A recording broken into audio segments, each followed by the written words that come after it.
Hello everyone, I am CP Jadon, your UGC Net Management faculty, and today we are going to learn about new topic that is recruitment and selections.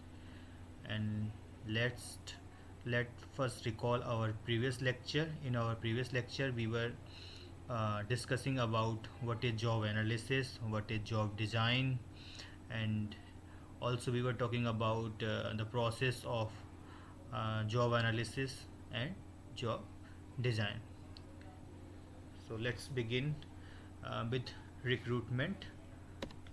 So what is recruitment?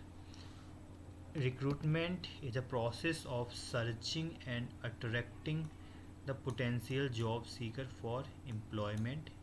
It is a function that takes place before the process of selection. Recruitment helps in creating a pool of prospective employees of organizations so that management can choose the right person for the right job.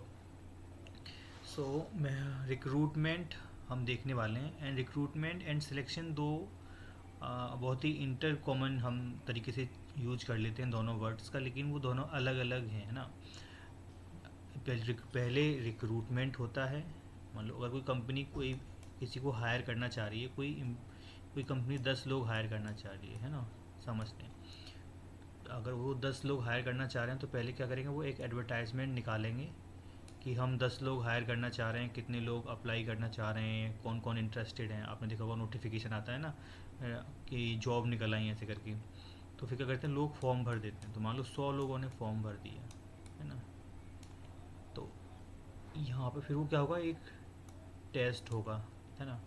और कुछ लोगों को primarily form के लिए आप बोल देंगे कि हाँ इतने लोगों ने टेस्ट क्वालिफाई कर लिया। अब क्या होगा, अब सिलेक्शन प्रोसेस स्टार्ट होगी। वहाँ पे फिर आपका इंटरव्यू होगा, है ना, और जो फाइनल राउंड्स होते हैं, टेस्ट एबिलिटी टेस्ट वगैरह होंगे, फिर ये सब शुरू होते हैं एंड देन फाइनली सिलेक्शन के बाद आपका क्या होगा, हायरिंग होगी। तो ये पूरी एक प्रोसेस होती है कि पहले रिक्रूटमेंट आएगा, रिक्रूटमेंट में पूरा पूल एक इकट्ठा किया जाएगा एप्लीकेंट्स का, है ना। फिर पूरा पूल एप्लीकेंट का इकट्ठा हो गया, उसके बाद क्या होगा, फिर हम सिलेक्शन प्रोसेस की तरफ जाएंगे। फिर यहाँ पे क्या होगा कि आप लोगों को फिर अब माइनस करना शुरू करेंगे। यहाँ पे आपने लोगों को इकट्ठा किया था, अब यहाँ आप लोगों को कम करना शुरू कर देंगे। रिक्रूटमेंट में आप इकट्ठा करते हैं लोगों को, एक पूल तैयार करते हैं, वही सिलेक्शन में आप क्या कर सकते हैं, करते हैं। हर फेज में आप लोगों को कम करते चले जाते हैं। जैसे कि रिटन टेस्ट हुआ तो 50 लोग हो गए, फिर इंटरव्यू हुआ तो 30 लोग बचे, फिर फाइनल सिलेक्शन की बारी आई जहाँ पे आपका मेडिकल वगैरह ये सब हुए तो अल्टीमेटली फिर 10 लोग ही बचेंगे। तो ऐसे करके सिलेक्शन क्या है, एक नेगेटिव प्रोसेस है, वहाँ पे हम क्या क्या करते चले जाते हैं, लोगों को कम करते चले जाते हैं। वहीं रिक्रूटमेंट क्या है, एक पॉजिटिव प्रोसेस है जहाँ पे हम एक पूल इकट्ठा करते हैं लोगों का। तो यही है, recruitment is a process of searching and attracting potential job seeker for the employment. So यही है हमारा recruitment according to Dalton M.C. Ferland. The term recruitment is used to describe the process of attracting potential employee to the company। यहाँ पे आप attract कर रहे हैं potential employ को, मतलब एक पूल तैयार करने की कोशिश कर रहे हैं जितने भी फेवरेबल कैंडिडेट हैं उनका। अब कौन कौन से सोर्स होते हैं रिक्रूटमेंट के, एक होता है internal source and in external source. अब इनको देख लेते हैं कि इनमें क्या क्या आता है। देखो इंटरनल सोर्स क्या है कि आप कंपनी के विद इन द कंपनी आप पोजीशंस को फिल करने की कोशिश कर रहे हैं। फिर वो कौन कौन से तरीके हो सकते हैं, ट्रांसफ़र, आपने एक पोजीशन से दूसरी पोजीशन, एक डिपार्टमेंट से दूसरे डिपार्टमेंट में लोगों को ट्रांसफ़र कर दिया, है ना। Employee are shifted from one department to other based upon organisational need and their knowledge and experience. तो आप ट्रांसफ़र के थ्रू रिक्रूट कर सकते हैं लोगों को। और प्रमोशन, आपने हायर प्रमोशन पर किसी को प्रमोट कर दिया, है ना, उनके काम को देखकर या उनके स्किल्स के बेस पे, तो उनका प्रमोशन भी होता है। ऐसे ही अपग्रेडेशन एंड डिमोशन भी होते हैं। अगर कोई अच्छा काम नहीं कर रहा है तो डिमोशन भी हो जाता है ना, एम्प्लॉय अच्छा परफॉर्म नहीं कर रहे हैं तो फिर उनकी पोजीशन को ऑर्गेनाइजेशन में कम भी कर देते हैं।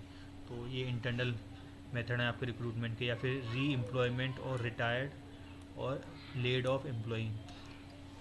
आपने क्या किया कि जब आपको लगा आपने बहुत सारे लोगों को कंपनी से निकाल दिया, ठीक है, रिटायर कर दिया कुछ लोगों को, या आपने ले ऑफ कर दिया था लोगों को, लेकिन एकदम से क्या हुआ कि आपको ज़रूरत पड़ गई स्किल्ड लेबर की और आपको मिल नहीं रहे हैं लोग, या आपको बहुत जल्दी अर्जेंट नीड है, तो उस केस में क्या करते हैं कि आपने जिन लोगों को लेड ऑफ किया था उन्हीं को आप कॉल बैक कर लेते और उन्हीं से दोबारा ज्वाइन करवा लेते उस पोजीशन को फिल करने के लिए, है ना, जिससे कि आपको शॉर्टेज ना हो लोगों की। या फिर employment to dependents. Employment to dependents क्या है, ऐसे तो कोई व्यक्ति किसी पोजीशन पर था और अनफॉर्चुनेटली उसकी डेथ वगैरह हो गई है ना, या कोई व्यक्ति काम करते में इंजर्ड हो गया, पैरालाइज हो गया, तो उसकी जगह पे फिर हम उनके जो इमीडिएट फैमिली मेम्बर्स होते हैं उनको सपोर्ट करने के लिए कोई जॉब दे देते हैं। तो ये है एम्प्लॉयमेंट ऑफ डिपेंडेंट। तो हमने ये कुछ इंटरनल सोर्स देखे रिक्रूटमेंट के, कौन कौन से, transfer, promotion, upgradation, demotion, re-employment and employment of dependent. अब देख लेते हैं एक्सटर्नल मेथड कौन कौन से। मोस्टली हम एक्सटर्नल मेथड देखते हैं आमतौर पर जब गवर्नमेंट्स जॉब की हम बात कर रहे होते हैं ना, वहाँ पे बहुत ज़्यादा वेट किया जाता है कि हाँ हम बोलते हैं भर्तियाँ निकल आई हैं ऐसे करके, है ना। तो प्रेस एडवर्टाइजमेंट न्यूज़पेपर में हम बहुत देखते हैं, कॉलम्स बन बन के आते हैं छोटे छोटे, या फिर एक एम्प्लॉयमेंट करके न्यूज़पेपर भी आता है ना, तो वहाँ पे एम्प्लॉयमेंट से रिलेटेड एडवर्टाइजमेंट निकालती हैं कंपनियाँ कि उन्हें वर्क फोर्स की ज़रूरत है, कितने लोगों की ज़रूरत है, किस तरह का स्किल सेट रिक्वायर्ड है, वो सब उसमें वो लिख कर देते हैं आपको। या एजुकेशनल इंस्टीट्यूट, कैंपस ड्राइव जो होती हैं, आपके कैंपस में कंपनी आती हैं, वो लोगों को हायर करती हैं। मोस्ट कॉमन चीज़ है ये कहाँ पे, इंजीनियरिंग कॉलेज में सबसे ज़्यादा होता है ना। और फिर प्लेसमेंट एजेंसीज़ होती हैं, रिक्रूटमेंट एजेंसीज़ होती हैं, जो प्राइवेट कुछ एजेंसी होती हैं, वो आपको बोलते हैं कि हम आप हमको कुछ सब्सक्रिप्शन फीस लेते हैं आपसे, और फिर वो आपको आपसे रिज्यूमे लेते हैं और उस रिज्यूमे को कई जगह भेजते हैं, फिर आपसे बोलते हैं कि वहाँ इंटरव्यू देने जाओ या यहाँ जाओ। तो ये एक्सटर्नल सोर्स हो गया प्राइवेट एजेंसीज़ के थ्रू रिक्रूटमेंट। या एम्प्लॉयमेंट एक्सचेंज, हर शहर का, हर स्टेट का अपना एम्प्लॉयमेंट एक्सचेंज एक पूरा हम कह सकते हैं डिपार्टमेंट होते हैं। वो हर टाइम टू टाइम एम्प्लॉयमेंट्स के बारे में रोज़गार मेला ऐसा कुछ आपने अगर सुना होगा, तो वो यही एम्प्लॉयमेंट एक्सचेंज ही मोस्टली उसको कंडक्ट करते हैं, है ना। कॉन्ट्रैक्ट बेसिस पे आप लेबर हायर करते हैं, मैन, है ना, तो वो होते हैं हमारे एम्प्लॉयमेंट एक्सटर्नल सोर्स का। ये बहुत तरीके से अब कॉन्ट्रैक्ट वर्किंग इंडिया में की जाती है। थर्ड पार्टी के लिए कॉन्ट्रैक्ट बेस पे आप काम करते हैं। अनसॉलिसिटेड एप्लीकेशन, अनसॉलिसिटेड एप्लीकेशन कौन से होते हैं कि आप कहीं गए किसी कंपनी में, आप खुद से गए और अब आप वहाँ पर रिज्यूमे दे आए कि सर ये मेरा रिज्यूमे है, अगर कोई जॉब हो तो बताना। तो इस तरीके की आप एप्लीकेंट्स जब खुद कई जगह देने चले जाते हैं ना, तो कंपनी के पास एक पूल इकट्ठा हो जाता है। तो कंपनी जब ज़रूरत पड़ती है तो उन रिज्यूमों को गो थ्रू करती है और वहाँ से जो सूटेबल कैंडिडेट लगता है वो उनको कॉल कर लेते हैं। तो ये थे हमारे कुछ एक्सटर्नल मेथड रिक्रूटमेंट्स के, है ना। अब देख लेते हैं सिलेक्शन क्या होता है।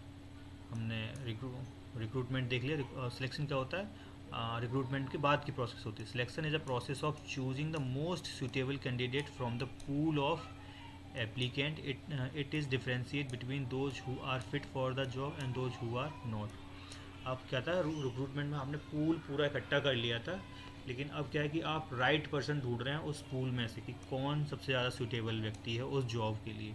तो आप दो पार्ट बनाएंगे, जो सूटेबल हैं और जो नॉन सूटेबल हैं। जो सूटेबल हैं उनको आप जॉब दे देंगे और जो नॉन सूटेबल है उनको आप नॉट फिट बोल के वापस भेज देते हैं। तो यही हमारा क्या है, सिलेक्शन है। Nature selection is called negative process. बस ये हमें याद रखना है कि जो सिलेक्शन है वो कैसा है, नेगेटिव प्रोसेस है, एंड रिक्रूटमेंट कैसा है, पॉजिटिव प्रोसेस है। ये दो पॉइंट्स हमें बहुत अच्छे से याद रखने हैं। Because more candidate are rejected than selected. इसे नेगेटिव प्रोसेस क्यों बोलते हैं, क्योंकि इतने लोगों को आप सिलेक्ट नहीं करते हैं, उससे कहीं ज़्यादा लोगों को आप रिजेक्ट कर देते हैं, इसीलिए इसको हम क्या बोलते हैं, नेगेटिव प्रोसेस बोलते हैं। तो ये हमने देख लिया रिक्रूटमेंट एंड क्या बोलते हैं, सिलेक्शन के बारे में। अब देख लेते हैं इनकी प्रोसेस कैसे किया जाता है। सो सबसे पहले रिक्रूटमेंट प्रोसेस। रिक्रूटमेंट प्रोसेस में कुछ हमारे स्टेप्स हैं। सबसे पहला क्या है, आइडेंटिफिकेशन ऑफ वैकेंसी। जो एचआर डिपार्टमेंट है वो एक देखेंगे कि उनके यहाँ कितनी वर्कफोर्स की ज़रूरत है। जितनी वर्कफोर्स की ज़रूरत है उतने लोग हैं भी या नहीं भी। अगर नहीं है तो फिर क्या वो आइडेंटिफाई कर लेते हैं उस गैप को, है ना। तो सबसे पहले वैकेंसी को आइडेंटिफाई करेंगे एचआर डिपार्टमेंट। डेटाबेस सर्च करेंगे वो अपने उनकी इंटरनल वो फिल कर सकते हैं या नहीं कर सकते। नहीं कर सकते तो फिर वो क्या जाएंगे, नेटवर्किंग एंड रेफरल्स के थ्रू जाएंगे। Using professional network and employee referral to attract candidate. फिर आएंगे आप एडवर्टाइजमेंट की तरफ। Vacancy are publicise through advertisement, फिर वो कहाँ पर न्यूज़पेपर, ऑनलाइन पोर्टल्स, इन सब पे उसको डाल देते हैं कि आप सो दैट आप देख सकें और अप्लाई कर सकें। आजकल तो ऑनलाइन पोर्टल्स ज़्यादा फेमस हो गए हैं, जैसे नौकरी या लिंक्डइन वगैरह, है ना। फिर प्रोसेसिंग ऑफ एप्लीकेशन, फिर क्या होता है कि आपके जब अपना एप्लीकेशन भेज दिया तो अब उसकी क्या है प्रोसेसिंग होगी, और उन्हें एचआर डिपार्टमेंट जहाँ पे आपने भेजा उनको चेक करेंगे। Job description and person specification are prepared, application are collected and screen for visibility. अब क्या है कि एचआर डिपार्टमेंट में जो लोग बैठे होंगे वो एक एक करके आपके रिज्यूम को अब देख रहे हैं कौन सा कैंडिडेट सूटेबल है, कौन सा नहीं है। Submission and interview, short listed candidate are invited for interview, जो शॉर्ट लिस्ट होते हैं उनको इंटरव्यू के लिए बुलाते हैं। Interview and assessment and conduct to evaluate their suitability, हम उनको सूटेबिलिटी को अब चेक कर रहे हैं कि वो कैंडिडेट जिसको हमने बुलाया है या जिनको क्या कह सकते हैं रिज्यूमे इकट्ठे हुए हैं सूटेबल हैं या नहीं हैं। फिर हम फीडबैक देंगे और वहाँ पर ऑफ़र देते हैं नेक्स्ट प्रोसेस के लिए, एंड कमेंसमेंट एंड रिटेंशन के लिए आप वहाँ पर चले जाते हैं। अब देख लेते हैं सिलेक्शन की प्रोसेस। सिलेक्शन प्रोसेस में क्या है, the selection process refers to the procedure through which the right candidate having the higher required skill and qualification and skill are shortlisted and selected according to the nature and requirement of the job.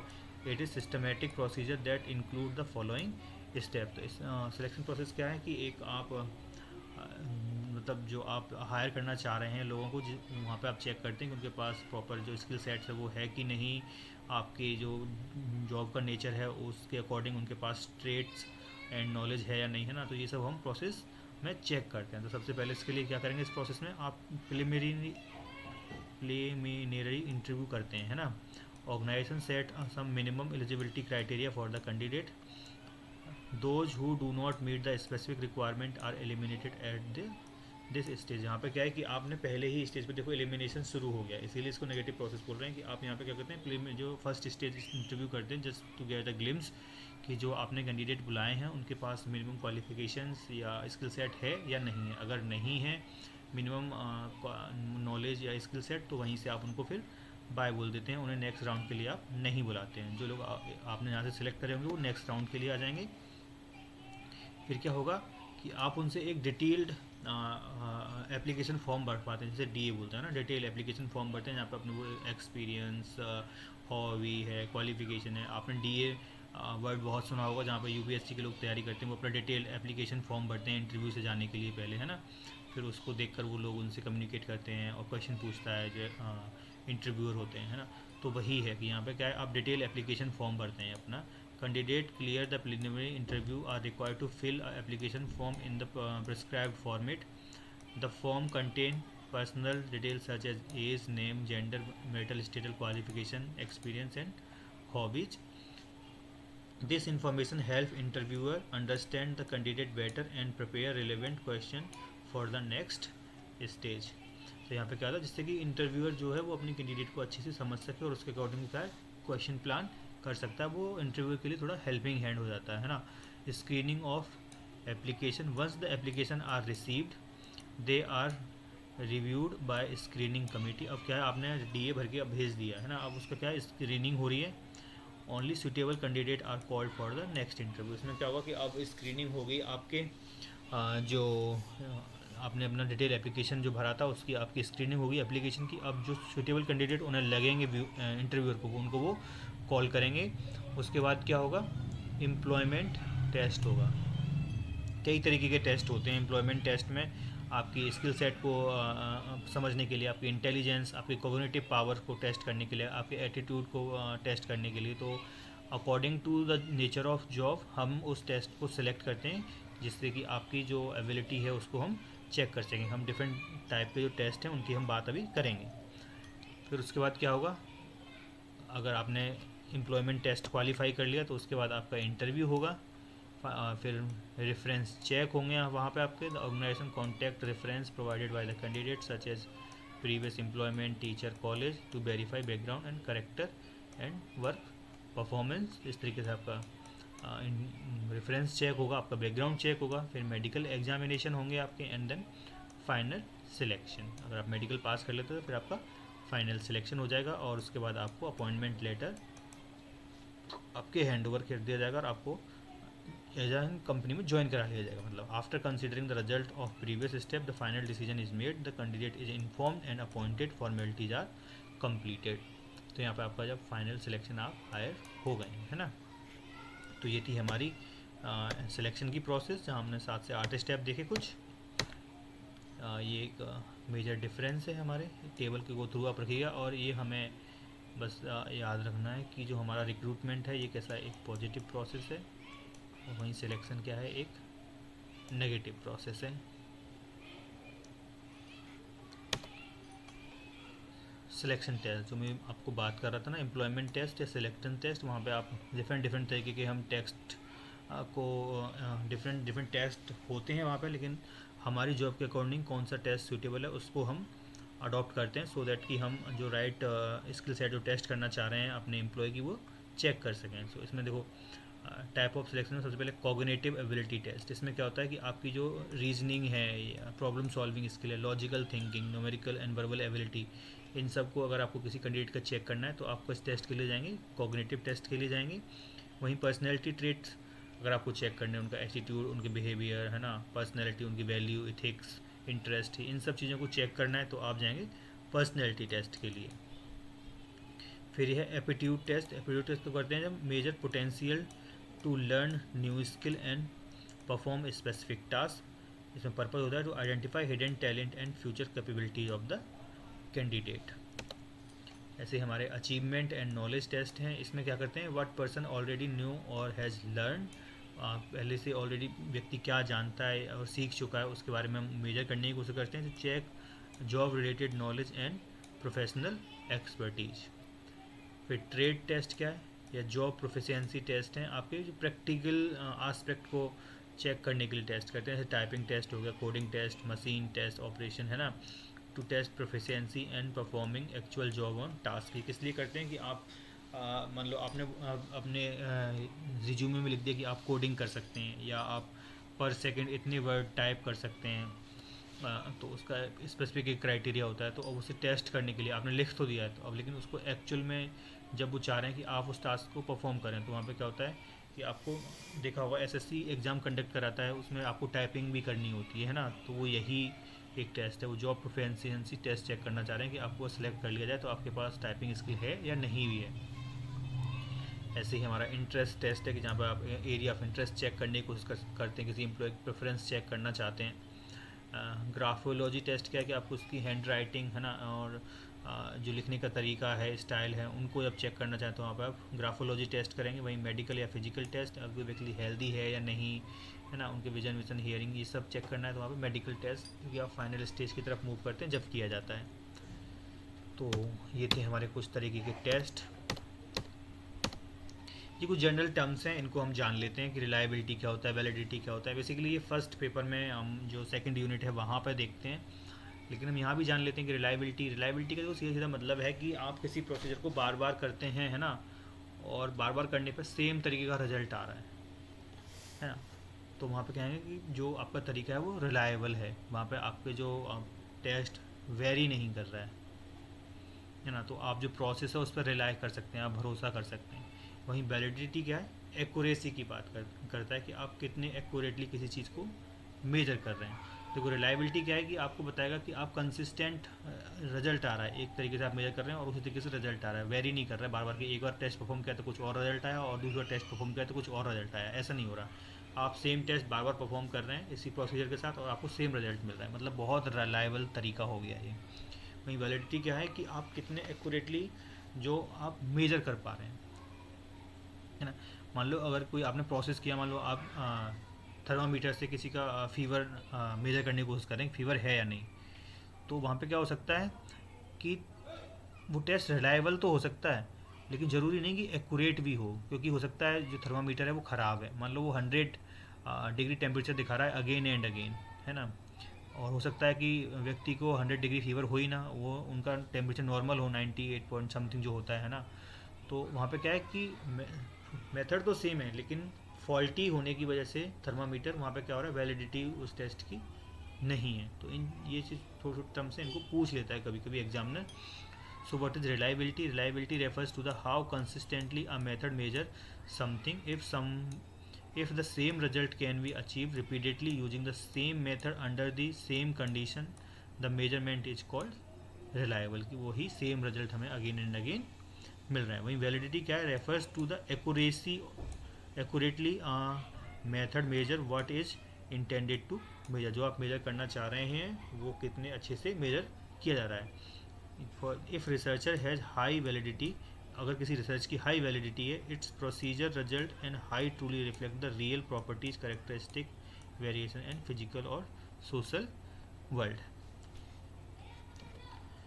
तो दोनों में relation क्या है, relation क्या है with reliability, validity का relation क्या है. High reliability is often indicate as validity, however method can be reliable but not valid. वही जो मैंने आपको थर्मामीटर वाला एग्जांपल बताया. For example, if thermometer shows consistent but wrong reading, कोई थर्मामीटर है वो कंसिस्टेंटली रीडिंग दिखा रहा है लेकिन रॉन्ग रीडिंग दिखा रहा है ड्यू टू मेल फंक्शन. सो यहाँ पे क्या है, रिलायबल तो है टेस्ट लेकिन वैलिड नहीं है क्योंकि वो गलत दिखा रहा है. की जो हमारा की डिफरेंस है दोनों में, रिलायबिलिटी वही है कंसिस्टेंसी ऑफ मेजरमेंट, और वहीं वैलिडिटी एक्यूरेसी ऑफ मेजरमेंट. आपसे एग्जाम में पूछा जाएगा तो यही पूछा जाएगा, बस आपको ये याद रखना है. रिलायबिलिटी का मतलब होता है consistency of measurement and validity accuracy of measurement. वही हमारी चार तरह की वैलिडिटी होती है. Construct validity, content validity, criterion validity and face validity. देखो कंस्ट्रक्ट वैलिडिटी क्या होती है, refers to how well a test measure the concept is intend to measure. जो आप मेजर करना चाह रहे हैं किसी टेस्ट के थ्रू, वो कितने उसका इंटेंट कितने अच्छे तरीके से हम मेजर कर पा रहे हैं. Refers to the well how well a test, कितने अच्छे तरीके से एक test measure the concept it intended to measure, जो कॉन्सेप्ट मेजर करना चाह रहे हैं वो कर रहा है या नहीं, वो होता है कंस्ट्रक्ट वैलिडिटी. वहीं कंटेंट वैलिडिटी क्या है कि जितने भी आस्पेक्ट हैं किसी टेस्ट के उनको हम सही से मेजर कर पा रहे हैं या नहीं. मान लो किसी व्यक्ति की writing, reading and speaking check करनी है हमें, है ना, किसी लैंग्वेज को लेके, तो वहाँ पे इन तीनों क्राइटेरियन को हमें सही से मेजर करना आना चाहिए. अगर कोई टेस्ट इन तीनों क्राइटेरिया को सही से मेजर नहीं कर पा रहा है तो मतलब उसकी कंटेंट वैलिडिटी कम हो जाएगी. तो वही एक refers to the how well test cover all aspect of the test being measure. जो आप टेस्ट परफॉर्म कर रहे हैं उनके सारे आस्पेक्ट को आप कितने अच्छे से मेजर कर पा रहे हैं, तो वह कंटेंट वैलिडिटी. वहीं क्राइटेरियन वैलिडिटी से मतलब हमारा refers to how well a test result correspond to other validity measure the same concept. For example, मान लो आपने किसी एक को भी टेस्ट किया और वो और टेस्ट को कितने अच्छे तरीके से सही से बता पा रहा है, वो है हमारी क्राइटेरियन वैलिडिटी. ऐसी फेस वैलिडिटी है कि जो आप इंटेंड है मेजर करने का, वो आपने जो सरफेस पर आपको दिख रहा है वो कितने अच्छे से आपने मेजर किया है, तो वो है हमारी face validity. Refers to whether a test appear on surface to measure what is suppose to be measure. For example, a job satisfaction questionnaire with question about salary, work environment and job related to a face validity. मतलब अगर आप किसी employ का कह सकते हैं satisfaction या motivation check करना चाह रहे हैं, तो उसमें आपको किस तरीके के क्वेश्चन रखने चाहिए कि वर्किंग कंडीशन कैसी है, सैलरी अच्छी है कि नहीं, है ना, जॉब रिलेटेड जो जॉब टास्क हैं या टास्क बोल सकते हैं, आइडेंटिटी टास्क की वो है, अच्छी है या नहीं. जब आप इस तरीके के क्वेश्चन पूछेंगे तो ये क्वेश्चन एक्चुअली किससे रिलेटेड है, जॉब सेटिस्फेक्शन से, तो वहाँ पे आप अच्छा मेजर कर पाएंगे. तो यही है हमारी फेस वैलिडिटी कि आप जो आप मेजर करना चाह रहे हैं आप उसके रिलेटेड आप कितने जो सरफेस क्राइटेरिया उनको कितने अच्छे से आप अकोमोडेट कर पा रहे हैं, है ना. आप बात कर रहे हैं जॉब सेटिस्फेक्शन की किसी एम्प्लॉय की और आप उनसे पूछ रहे हैं कि आपके घर पे क्या चल रहा है ना, तो ये वो उनकी पर्सनल लाइफ से रिलेटेड हो गया, ना कि उनकी प्रोफेशनल लाइफ से. तो आप जब जॉब सेटिस्फेक्शन की बात करें तो आप उनसे जॉब से रिलेटेड क्वेश्चन पूछेंगे, है ना. तो यही है फेस वैलिडिटी. तो हमने चार तरह की अपने वैलिडिटी देख ली यहाँ पे, construct, content, criterion and face validity. अब हम देख लें कुछ इंटरव्यू जो हमने देखा था सिलेक्शन मेथड में पढ़ा था. तो कुछ इंटरव्यू मेथड भी होते हैं डिफरेंट टाइप के जिनका हम इस्तेमाल करते हैं डिफरेंट सिचुएशंस में. तो ऐसे ही स्ट्रक्चर्ड इंटरव्यू क्या होता है कि आपको प्री डिफाइंड एक सेट ऑफ क्वेश्चनर होता है जहाँ से आपसे क्वेश्चन पूछे जाएंगे, तो उसे बोलते हैं हम स्ट्रक्चर्ड इंटरव्यू. वहीं सेमी स्ट्रक्चर्ड क्या होगा कि जहाँ पे थोड़ा सा आप कह सकते हैं कॉम्बिनेशन होगा स्ट्रक्चर्ड एंड अनस्ट्रक्चर्ड का. यहाँ पे क्या होगा कि जो प्री स्पेसिफिक एरिया भी डिसाइड होगा क्वेश्चन का, लेकिन थोड़े से फ्लेक्सिबल फॉर्म में होगा, जहाँ पे कि जो इंटरव्यूअर होगा वो थोड़ा सा आपसे कहीं और से भी क्वेश्चन फ्रेम कर सकता है। तो यही है, the interviewer has the flexibility to explore topic in more depth based upon the interview response. आपने कुछ ऐसा जवाब दिया है ना इंटरव्यूअर को कि इंटरव्यू ने उसको पिक कर लिया, तो अब वो हो सकता है कि उस टॉपिक से स्टिक ना रहे और आपने जो लीड पॉइंट छोड़ा है वो उसके साथ चला जाए, है ना।